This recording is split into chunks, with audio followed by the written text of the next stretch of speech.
Hello guys, it is me, the Tank NX here, and today we're going to be taking a step back to British tanks of World War One with Corry's Land Ironclad, which is such a ridiculously hilarious design that I just had to cover it now. So let's talk about the man himself, John Anderson Corry. John Anderson Corry was a shoemaker by trade, but wanted to be an inventor. In 1910, he designed an aerial torpedo, which was sort of like an early missile or rocket. In 1911, he described a new invention as a moving fortress.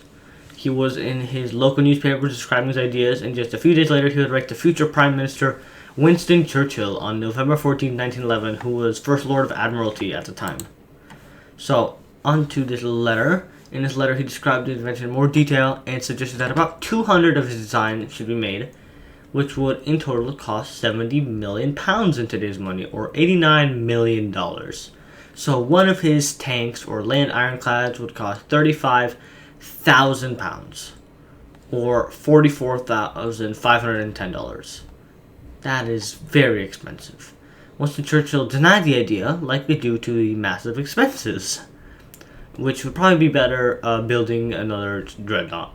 Corry even tried to coerce him by saying various South American countries were interested, though that's probably unlikely and incorrect. Onto the design. No images of the actual design actually exist, nor does the original design blueprint exist, so we can only go off descriptions in writing. In the Leeds Mercury newspaper on September 10th, 1911, the vehicle weighed 50 tons and resembled a turtle, likely similar to the H.G. Wells Land Ironclad of 1903, which I should probably make another video on. He did not suggest wheels or pedal tracks, but actual tracks, like seen below, similar to tractors at the time. There would be a huge 30-man crew with 16 machine gunners, 2 for each gun, 12 actual gunners, 3 for each gun, and there would be 2 men for a driver and commander. Now onto the briefly mentioned armament. It would have at least 4 120mm guns, likely the naval QF 4.7-inch gun for a total weight of 8 tons.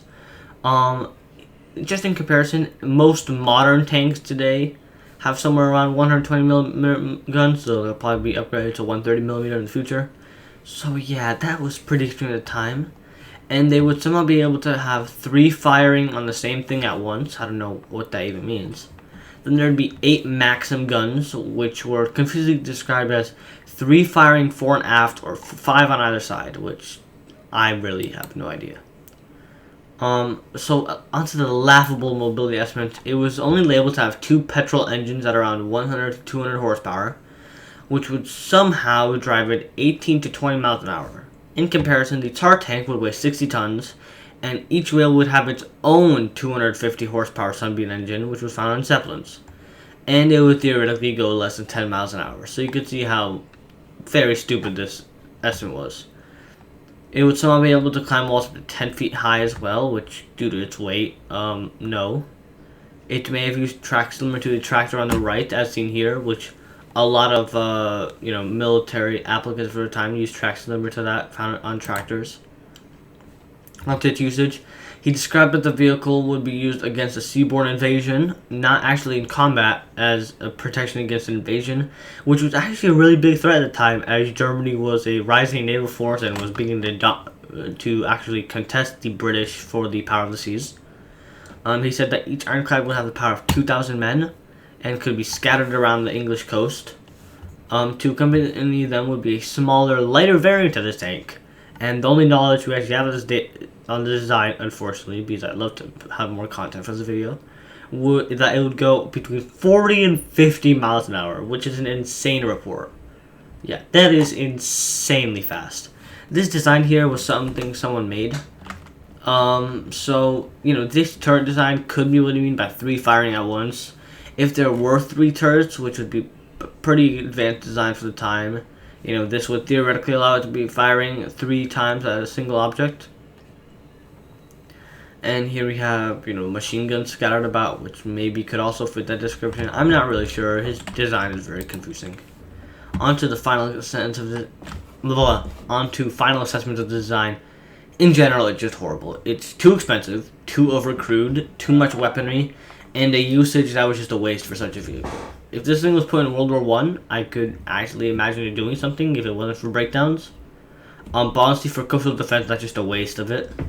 In 1918, when people were actually searching for the original tank concept so the designer could be acknowledged and, possibly rewarded for inspiring the war-winning vehicle, they did consider Corry. However, he was ruled out. His design was 1 in a million, as the 1900s in general and early 1910s were a mess of quote-unquote constant innovation in design in terms of military application. Also known as poor promising inventors trying to make money with their often shitty dream vehicles. In general, this vehicle did nothing and was worth nothing, which is sadly also the life of this forgotten inventor. So I do hope you enjoyed the video. If you did, consider leaving a like, and next time, I think I will be talking about Italian tanks. So see you then.